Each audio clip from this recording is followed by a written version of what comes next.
Assalamualaikum warahmatullahi wabarakatuh. Kembali lagi bersama saya Yesi Diana Saputri. Di sini saya akan memaparkan tentang demonstrasi kontekstual modul 1.4 tentang budaya positif. Saya calon guru penggerak angkatan ke-9 dari Kabupaten Kutai Timur. Jadi di demonstrasi kontekstual ini kita akan membahas tentang segitiga restitusi. Nah, segitiga restitusi ini adalah proses menciptakan kondisi bagi murid untuk memperbaiki kesalahan sehingga dapat kembali ke kelompok dengan karakter yang kuat. Gitu. Jadi segitiga restitusi ini membantu kita dalam berkomunikasi yang positif kepada siswa atau murid kita yang melakukan kesalahan gitu. Jadi kita nggak menganggap bahwa orang yang melakukan kesalahan itu orang yang buruk, orang yang jahat, orang yang tidak pantas untuk membela diri gitu. Tetapi kita bisa untuk membicarakan, mengomunikasikan, kemudian mengetahui kenapa sih dia berbuat seperti itu gitu. Nah, segitiga restitusi ini sendiri banyak sekali manfaatnya. Di antaranya segitiga restitusi ini memperbaiki hubungan kita dengan siswa yang tadinya mungkin kaku, tidak fleksibel, siswa takut mengungkapkan perasaannya kepada kita, menjadi lebih enjoy, lebih fleksibel, kemudian siswa bisa mengungkapkan perasaannya kepada kita dan tentunya kita bisa mengorek eee, kenapa, alasan apa yang membuat dia melakukan kesalahan. Karena setiap tindakan itu pasti ada tujuannya gitu. Jadi menjalankan fungsi kita sebagai manajer, kita harus tahu, kita harus paham apa tujuan siswa melakukan hal tersebut.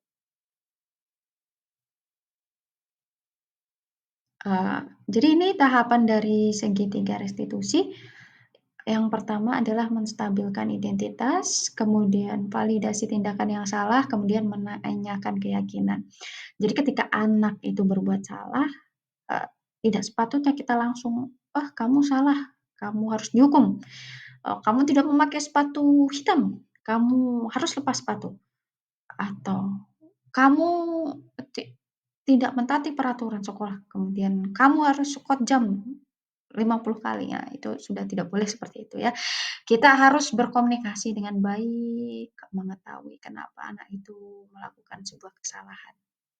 Nah, di sini saya akan membawakan 2 contoh kasus. Yang pertama adalah, kasus bersama Ananda Rafaela yang, di sini dia marah karena dia harus mengerjakan semua pekerjaan di tugas kelompok sejarah, sedangkan teman-temannya itu tidak mau ikut bekerja sama. Kemudian kasus kedua adalah, kasus Sarinah yang karena rumahnya itu harus menyeberang feri sehingga dia hampir setiap hari terlambat gitu. Kita akhirnya harus berkoordinasi dengan sopir ferinya supaya Sarinah ini bisa terselamatkan gitu, bisa tidak terlambat lagi gitu.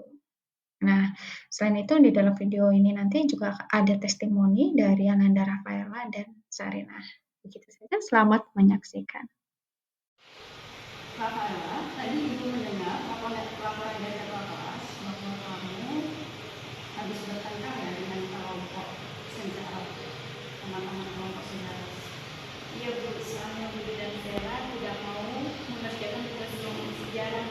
Masa saya semua yang mengerjakan Bu? Oh begitu. Wajar saja kalau kamu marah. Jika Ibu jadi kamu, Ibu pasti akan melakukan hal yang sama. Lalu apa yang kamu lakukan pada Budi dan Vera? Saya marah-marah Bu, dan tanpa sadar saya memaki Budi dan Vera. Pasti kamu berbuat seperti itu ada alasannya ya? Iyalah Bu, tugas kelompok itu kan banyak, dan saya harus menyelesaikan semuanya sendiri, sampai saya harus lembur sampai 5 malam. Sedangkan mereka, jangankan membantu, bertanya pun tidak.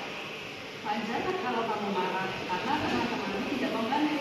Ibu sangat menghargai tindakan kamu yang tidak berbuat lebih dari itu.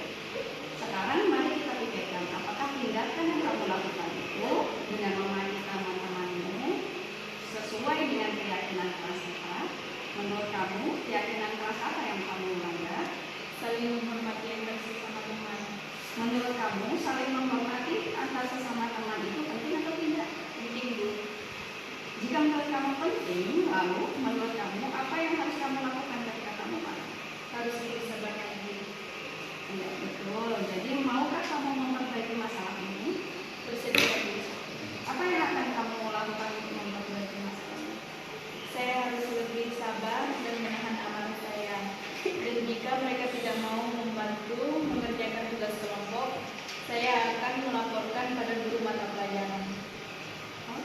cepat sekali hingga kamu Rafaela tetap semangat ya.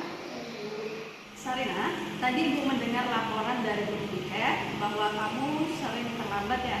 Iya Bu. Sudah berapa kali kamu terlambat? Sudah sering terlambat. Sering itu berapa kali? Dalam 1 minggu ini?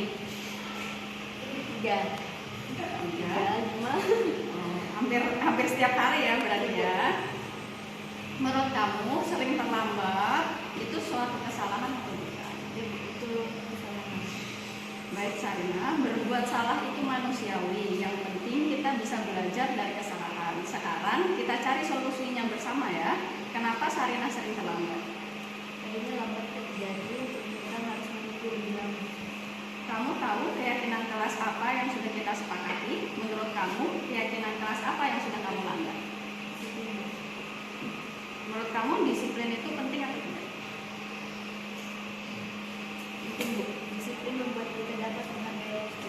Betul, menghargai waktu itu penting dan sangat bermanfaat bagi kita. Seperti pekerjaan tidak menumpuk, kemudian kamu dapat melakukan satu kemudian, terus tentunya kamu tidak akan tertinggal pelajaran, apalagi pelajaran di jam pertama.